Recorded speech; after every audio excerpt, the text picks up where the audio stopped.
most of the companies that come to us, security is the last thing that they're thinking about.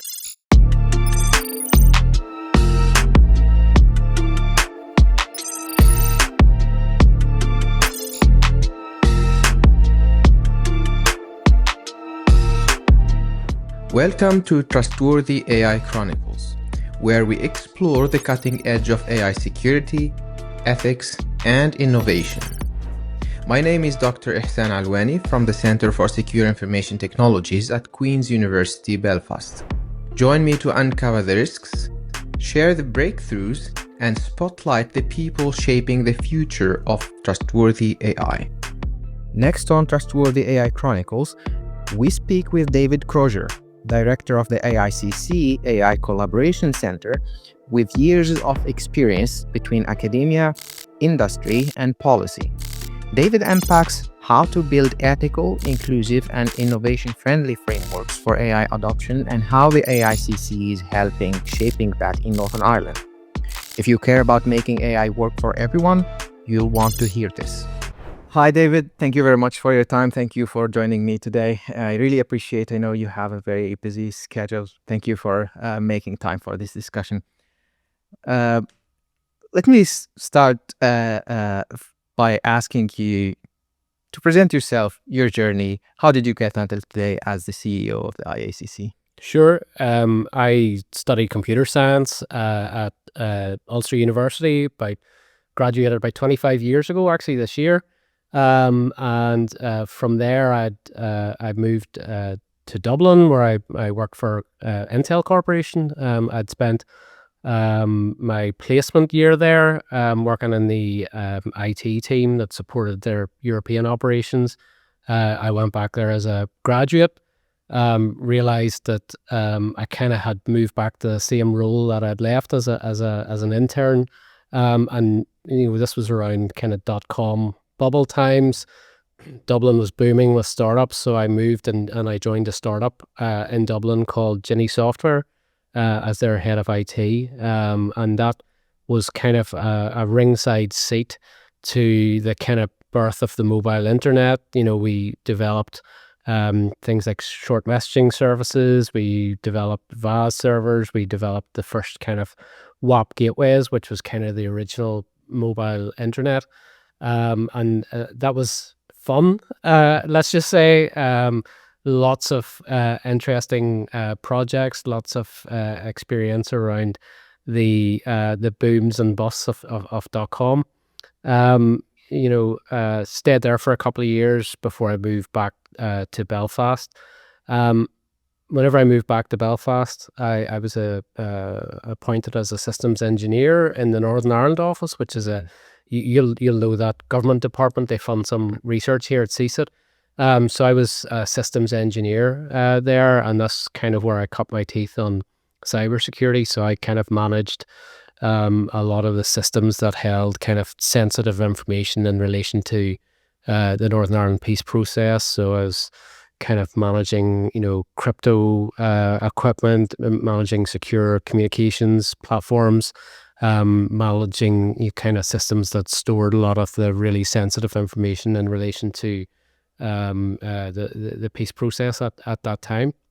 So that was a really interesting experience in terms of the kind of early technical aspects of what government was looking to invest in terms of the technology. They were kind of the first purchaser of really cutting edge technology, really.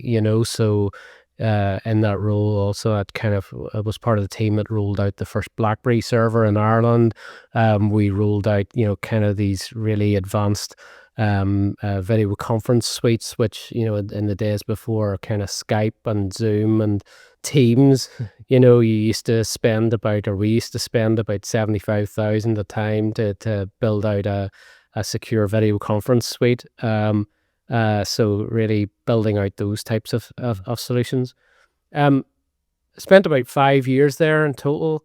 And then I moved back out to industry. So I was a product manager in a local software company called Lagan Technologies. I brought their first mobile product to market. I was the product manager for their knowledge product, which, anybody, today looking at using ChatGPT and LLMs would recognize, some of that technology that we were implementing, the kind of scanning public sector FAQs as it was then, and making tools available for citizens to kind of look for answers quite easily in a way that you would do with a ChatGPT or an LLM today. So did that for a few years, and then I came in here actually to Queen's University then. So the kind of early days of the Centre for Secure Information Technologies, we're recruiting a new tech marketing manager as part of the kind of initial team. I guess my government background, my kind of security background in terms of secure technologies, and that experience of working in technology companies, high technology companies, really fitted quite well with what CSIT was trying to do, accelerate the transformation of cutting edge research out into industry. So I came in as tech marketing manager, subsequently got promoted to head of strategic partnerships and engagement, and spent about 11 and a half years here at CSIT, across the IKSC phase 1, IKSC phase 2, and then towards kind of securing the funding for Cyber AI Hub and CSIT 3 and things like that. So that was, a huge part of my own career development. We grew the IKSC to what it is today. If you look at the cybersecurity industry here in Northern Ireland, particularly within about a mile's radius of the centre, part of the team that helped deliver that for Belfast was quite exciting. There's only so much fun that one individual can put up with, and I think, in terms of developing my own career, I kind of wanted a different project then. So I went out, rather than go out and work for a company, I had an opportunity to go out and work for the whole tech industry in Northern Ireland. So I was appointed as Chief Executive Officer of what became Software ANI, which is the trade body for the software sector here in the region. I took that on. That had just over 30 members. I grew that to over 100 member companies. Grew the whole kind of strategy around the software sector here in Northern Ireland. Their new 50 and 5 by 35 strategy to grow the software sector here in Northern Ireland I'd produced. But you can't keep a good man down, and an opportunity arose to apply to become the CEO director of the new Artificial Intelligence Collaboration Centre, which is a joint venture between Ulster University and Queen's University. And I looked at particularly my experience here in CSIT and that government experience, and really the opportunity to lead and actually build from the ground up a whole new centre in this area of AI, and to work with a lot of Indigenous SMEs was an opportunity that kind of was too good to allow go past me. So I was appointed in August last year, and kind of have been growing the team and the program since then. So yeah, it kind of brings me up to the present day. Awesome. That's fantastic. Very rich career indeed. I mean, we've met in CSIT. I mean, I joined CSIT before you leave, so I had the opportunity to our paths to cross. But I didn't know that you have a technical background that you also started from. Yeah, absolutely. So I was so I managed actually the platform that the Intel Inside program was the platform that ran on. I was part of the team that managed that and rolled that out across Europe. I was a technical, I guess an IT manager, managing systems, networks, communication systems, everything from kind of ISA server, a kind of original Microsoft security product, right across Exchange, SharePoint, BlackBerry Enterprise Server, and then obviously as a product manager in a software company, overseeing the design and build and rollout of new technology products. So yeah, that technical aspect is kind of something I've kind of moved away from. As your career progresses, you kind of move away from being hands on. But I kind of know enough to be dangerous. Yeah, no, absolutely. I guess that technical background for such managing positions, I think it is very important. And so you've mentioned before, going, I'll ask you definitely about the AICC and its mission and so on. But even before that, I think you've mentioned that you kind of had at least the starting of your career with the .com boom and all this kind of enthusiastic phase where I guess the digital space kind of grew in an exponential manner. Loads, right? Explodes, technically. That's I think we are living more or less the same with the new inflection point with AI. My observation is that it is even more explosive and more exponential as a growth than what it used to be at that time. What are your thoughts on this? I absolutely agree, right? There are a number of differences though, right? So in the original .com boom, the limiting factor was really getting access to investment and getting access to people, right? If you look at the kind of AI hype cycle that we're going through at the moment, you don't necessarily need the money, although that helps.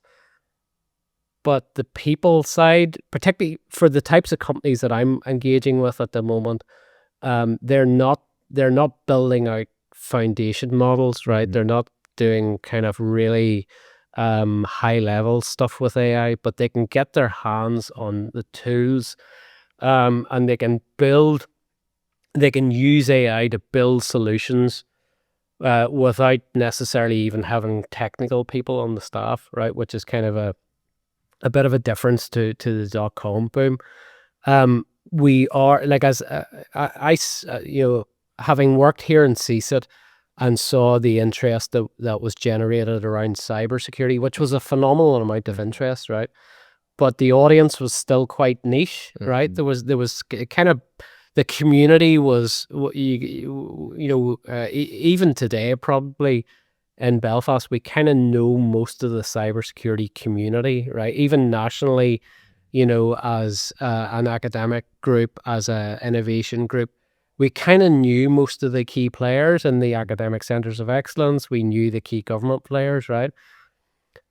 With the AI work that we're doing, there are no bounds on the companies that we work with, right?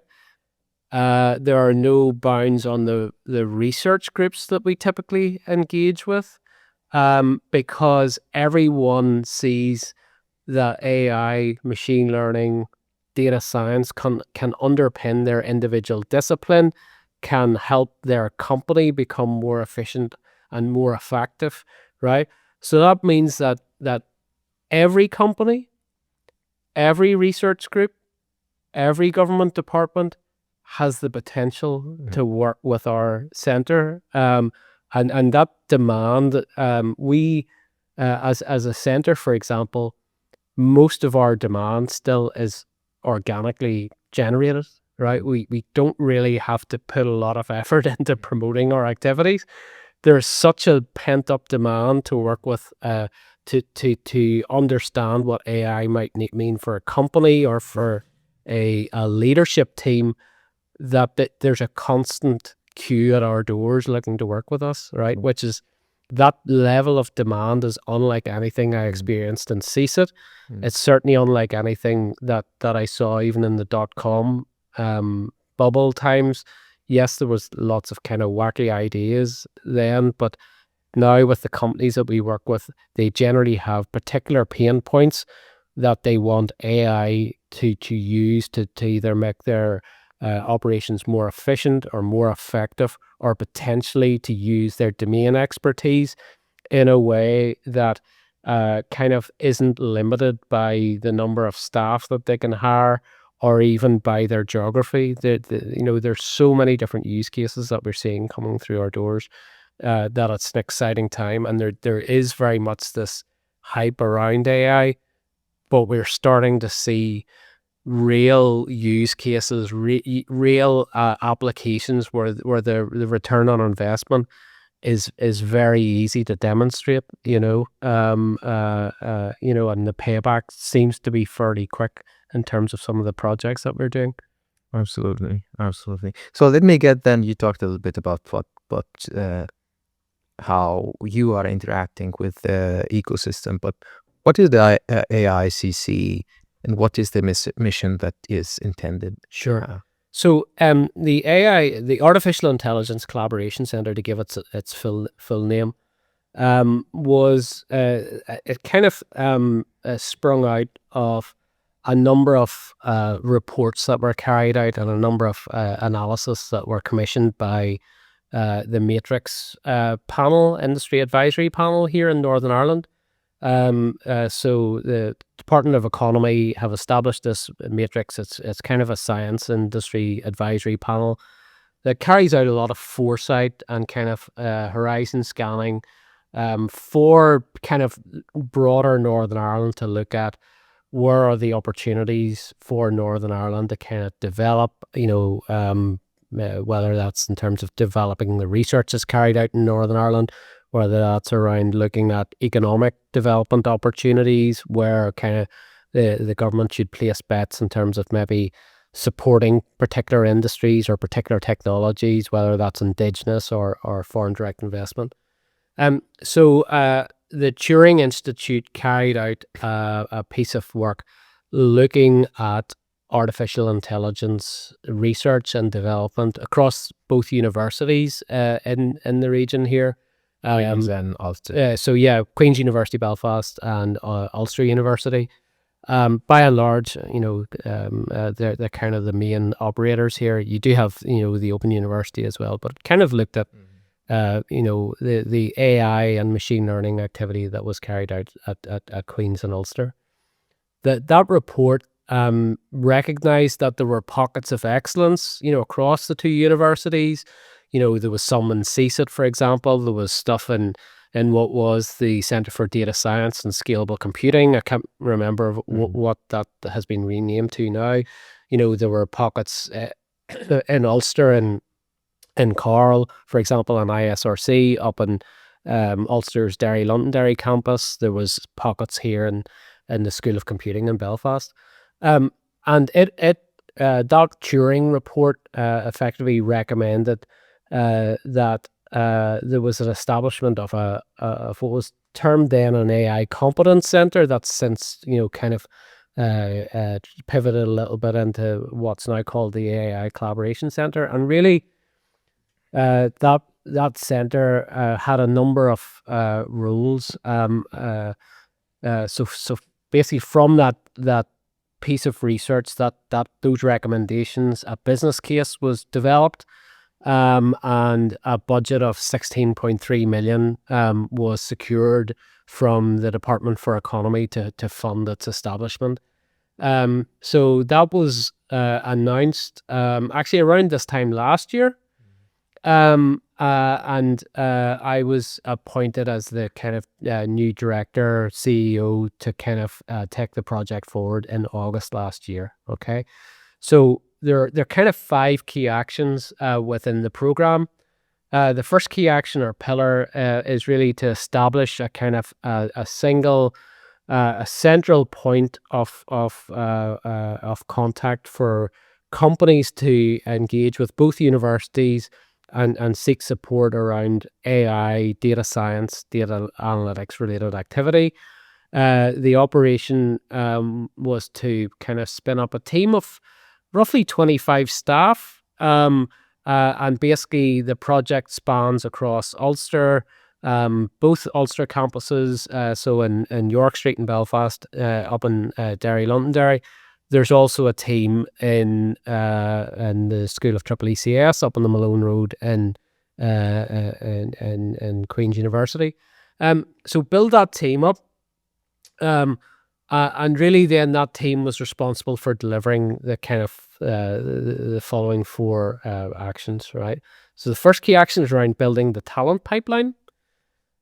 So the program funds 390 postgraduate scholarships in the 2 universities, and they cover the kind of PG Cert, PG Dip, and Master's pathways in AI, data science, data analytics, and there are smaller numbers then on some other courses that have a substantial AI element. So things like smart manufacturing, bioinformatics. Actually, cyber course here at Queen's falls under that, because there's kind of AI related modules under that.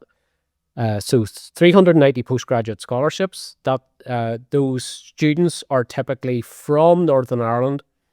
They have a right to remain here to work, or they have settled status here. So because this is Northern Ireland government money, that talent pipeline is designed to service the development of the industry here, right? So the idea being that those students will stay here and they will work in industry here, right?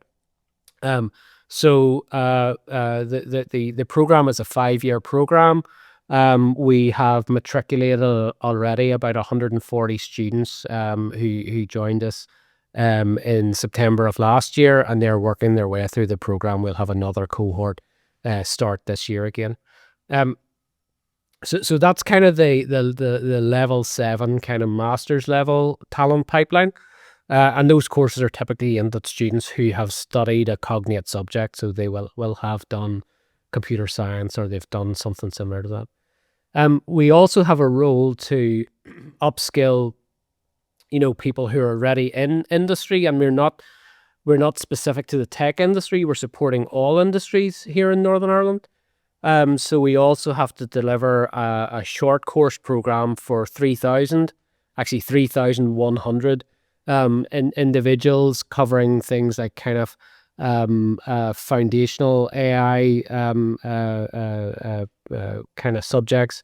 We will expand that into AI for kind of business leaders, AI for kind of program managers and things like that. So we're building out a short course program around that. That will be a mixture of workshops delivered by my Transformer team, which I'll talk a little bit about. And we also have a library of online content that we've partnered with the Data Lab in Scotland, who are a similar centre funded by the Scottish government, and who have been doing this for about a decade. So we've partnered with them on some content as well.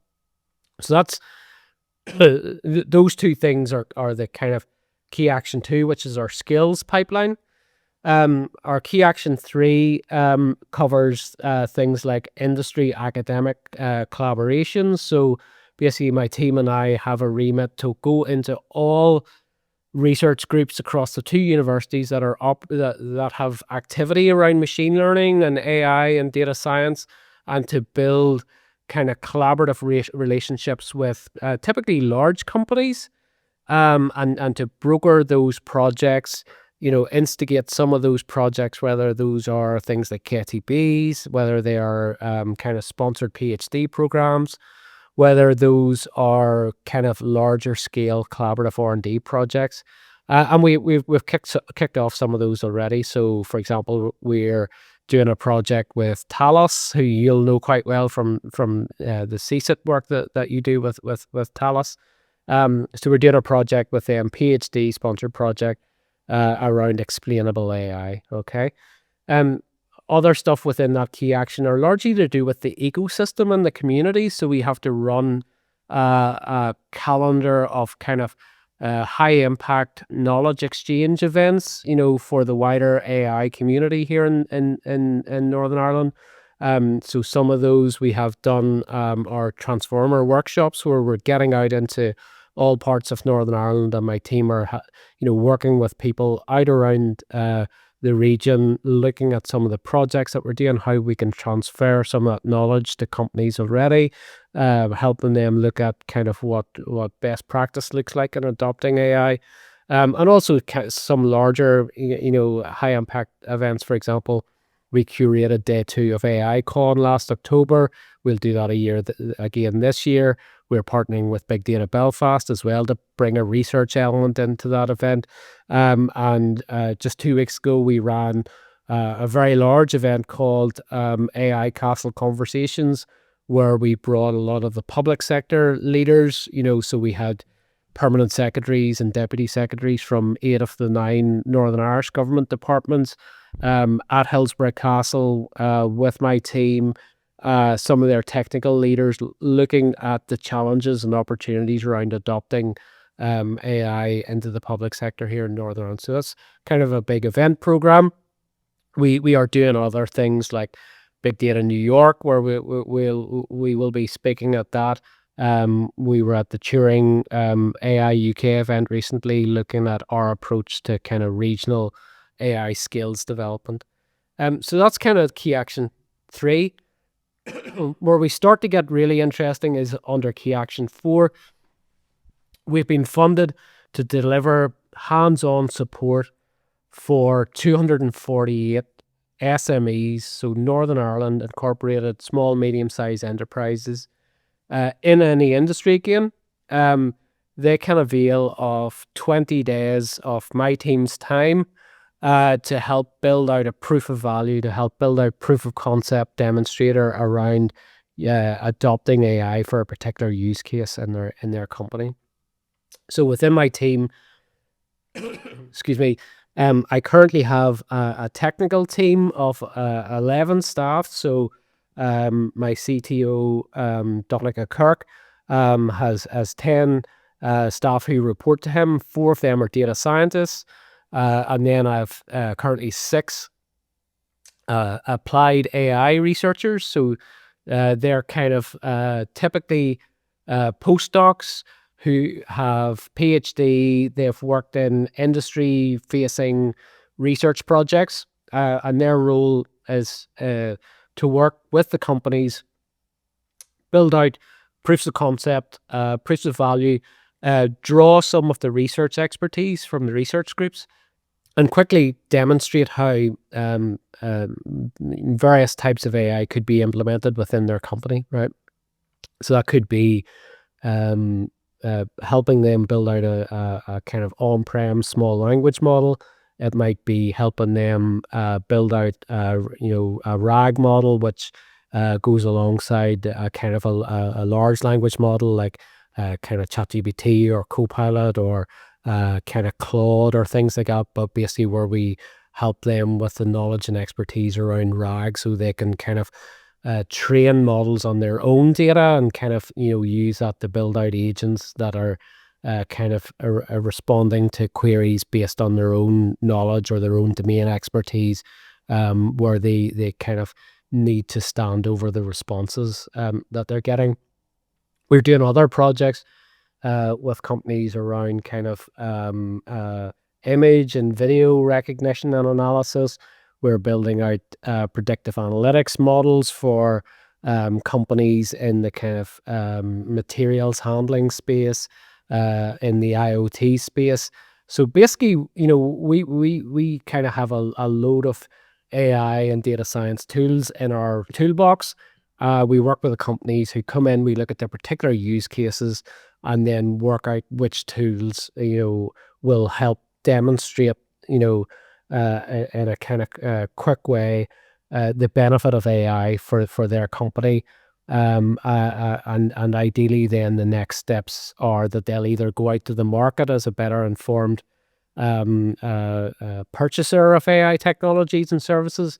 They may, come back to us again and we build out a research program around something that might be particularly novel.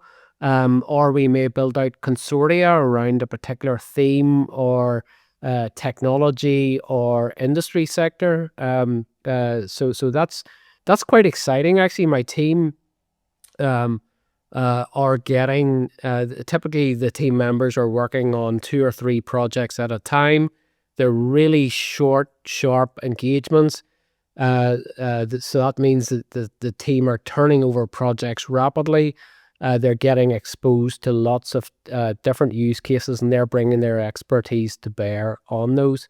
That's also kind of paying dividends and generating research projects then that are coming back into the two universities.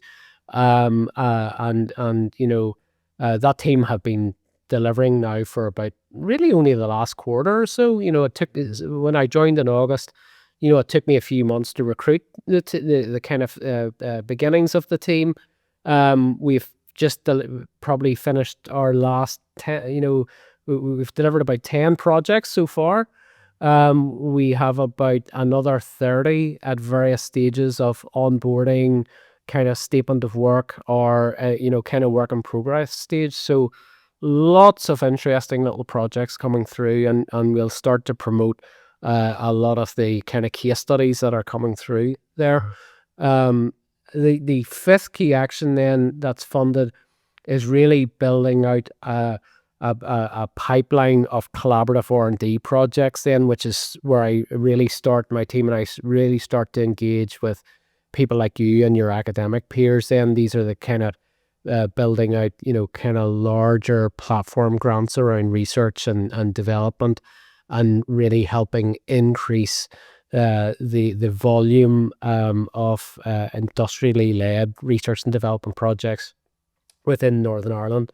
That has historically been poor, you know, has ranked as a region of the UK, has always kind of either ranked kind of 11th or 12th out of the 12 regions.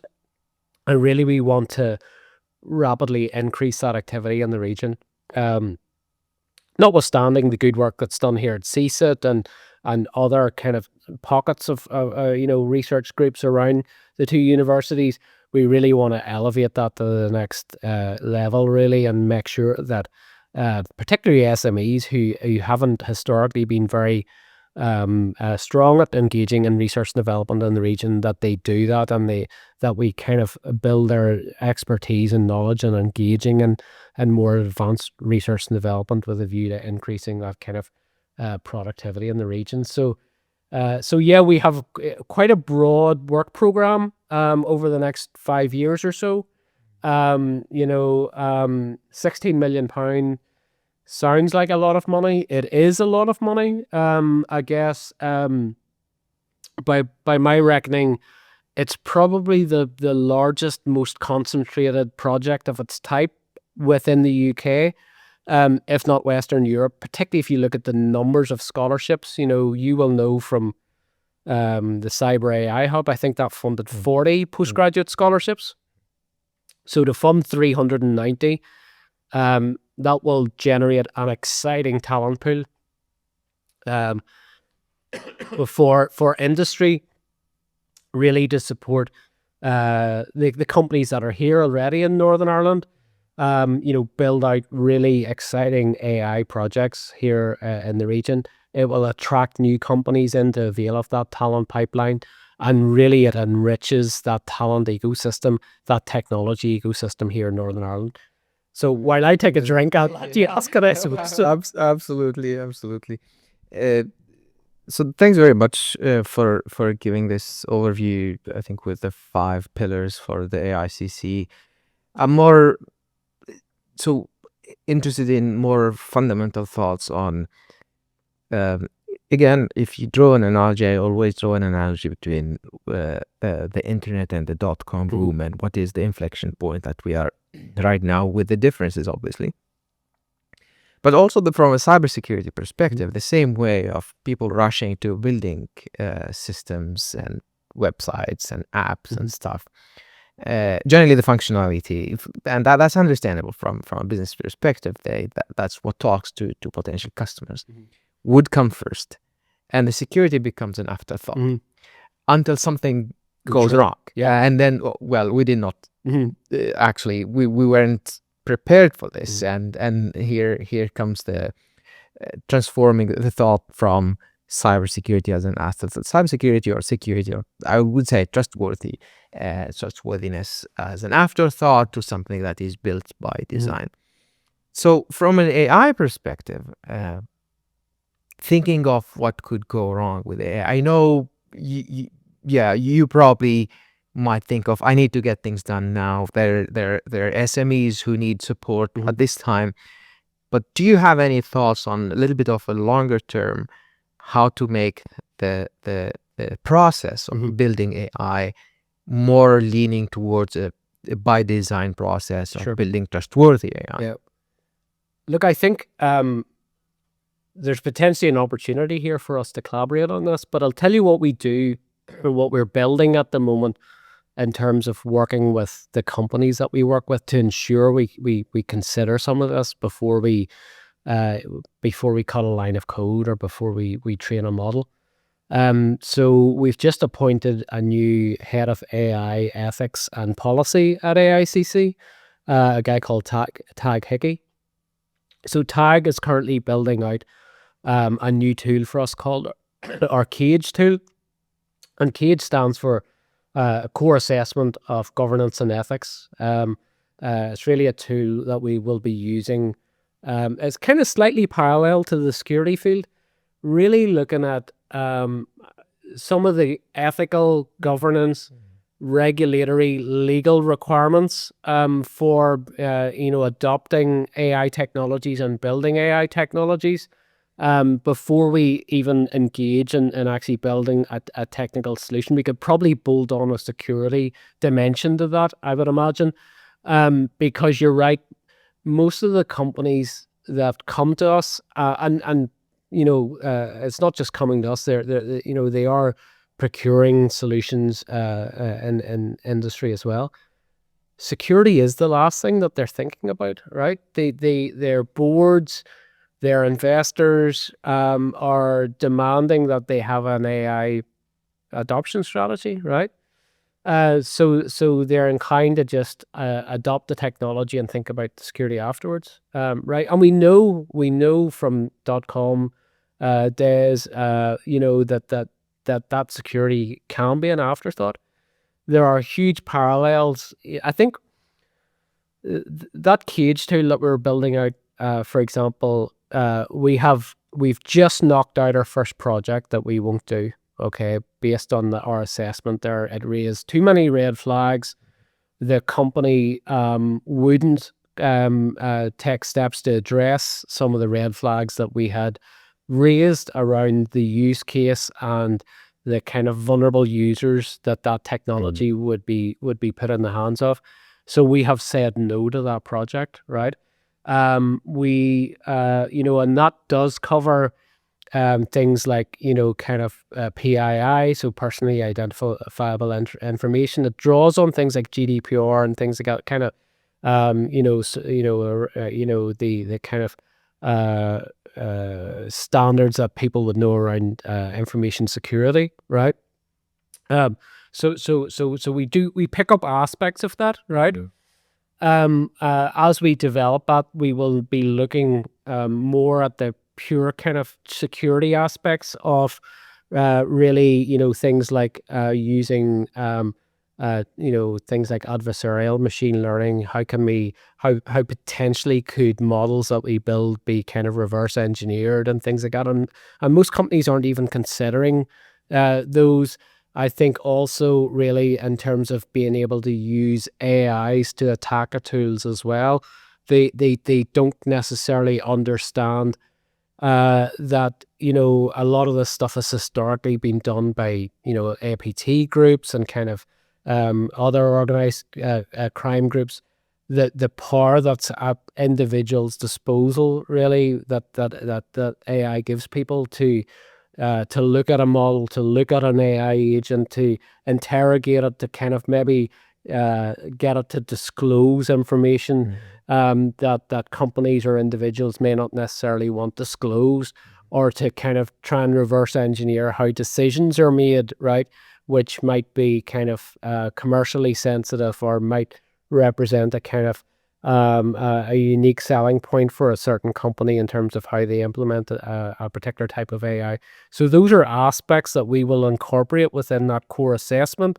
I think these kind of design patterns are things that our team will be considering around the security of the models that we build, around the security of where that data resides, around the security of the kind of frameworks and agents that we maybe implement, you know, they're quite challenging concepts to understand as well, particularly if you're not resourced. And most of the SMEs that we work with they may not even have dedicated IT resource on the team. They may not have the budget to actually outsource that, you know, to a solution provider in any meaningful way. So we kind of have to be mindful of the resources available, the competence within the company to secure solutions. I think also where we're building out solutions, and particularly where a company is training its own model, right? That's not just something that's done once, right? So you don't just buy a solution off the shelf. It's a process. It's a process. You don't just implement it and you kind of walk away, and maybe you occasionally apply the odd patch, or you download your kind of, you know, Microsoft patches on a, you know, the first Tuesday of every month, right? As that model evolves, and you know, whether that's kind of reinforcement learning or whatever, the scope for that model to kind of go off track, right, or without implementing appropriate guardrails around what it can and can't do, you can very quickly get into a situation where the model may not be doing what it was first intended to. It may be releasing information that maybe it wasn't originally developed to release. It may be that either your staff or your customers build up a trust in the agent or the model to such an extent that they start using it for purposes that it wasn't originally intended for, right?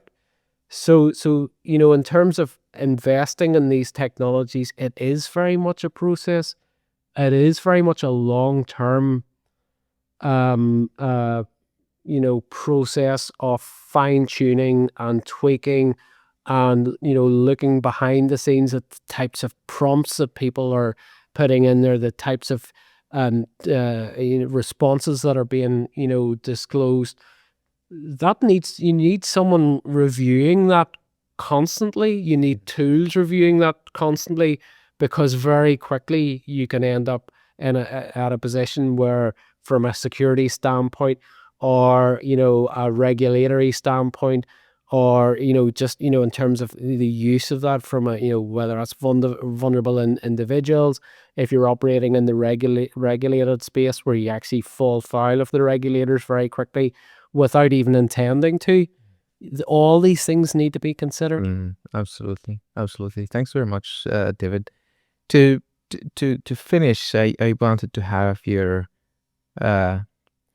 I guess thoughts on what do you think is the most challenging or challenge that you see in the AI world, especially with interaction with the economy, either here in Northern Ireland or even in general. And what is the most exciting thing that you're looking forward to it this time?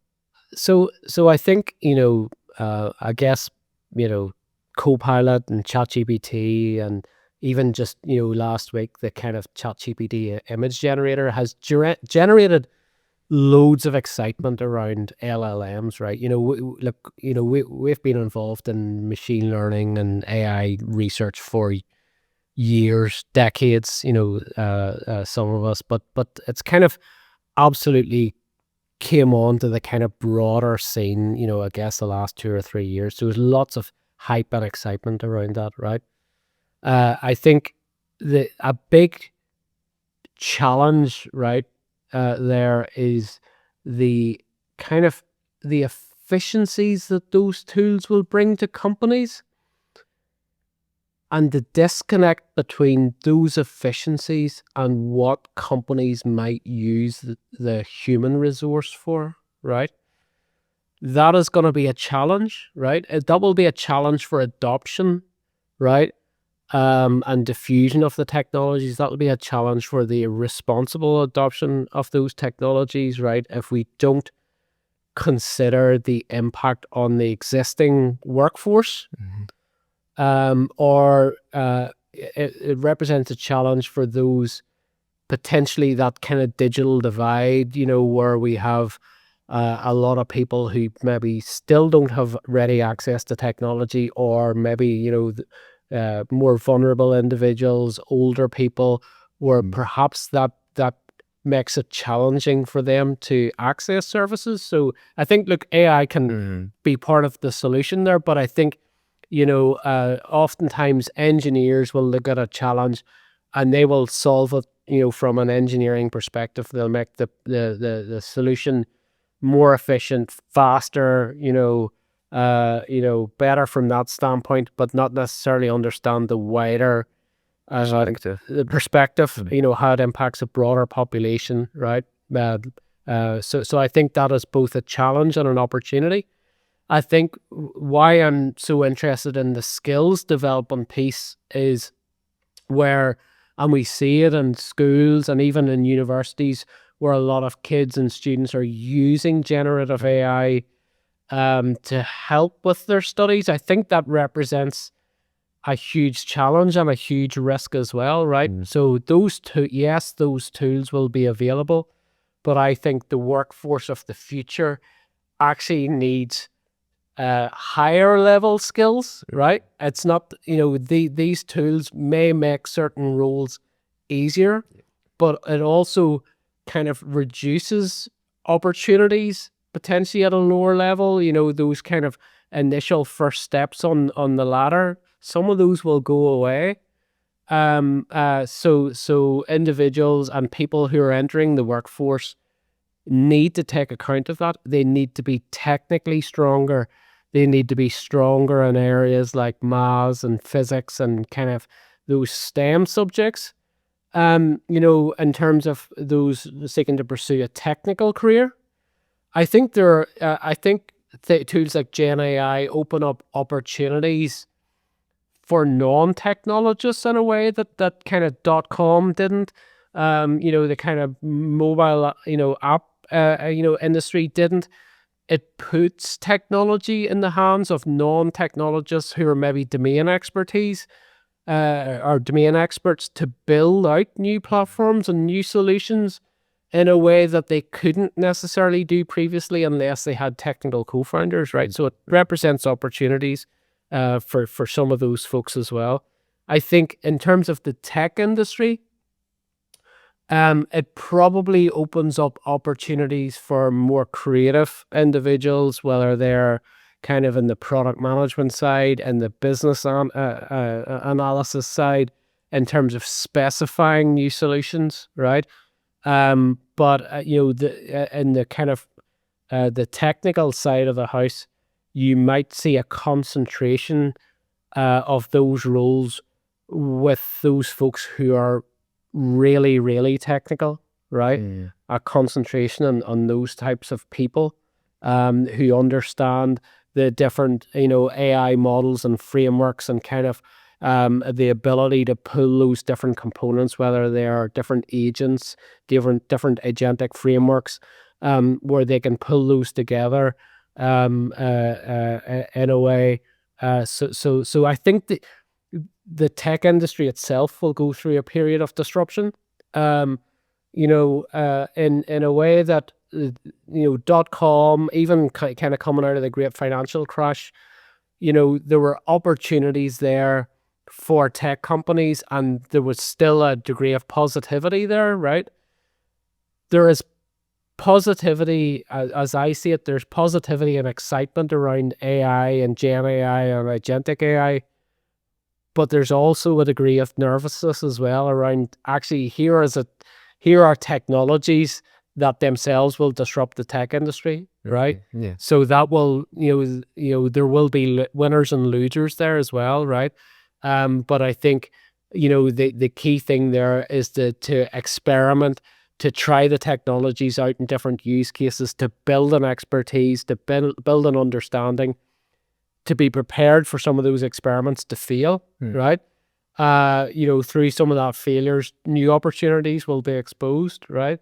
And surfaced. So it is still, I'm very positive on the technology. but there will be a period of disruption for researchers as well.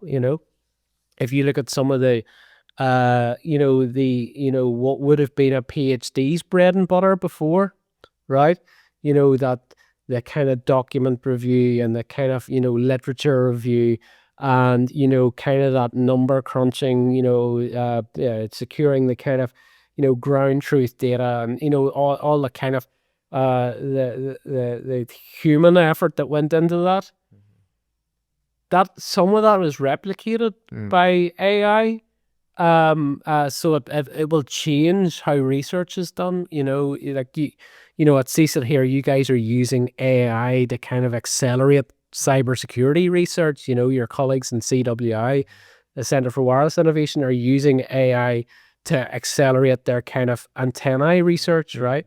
The pace of research and innovation will accelerate, which is kind of where the opportunity is. That acceleration and the ability to solve problems quicker, I think, is exciting, right? And I think, that's, for Northern Ireland as a region, we need a really technically capable workforce to kind of build on the opportunities that are available there, right? So they shouldn't just be consumers of AI technology or users of AI technology.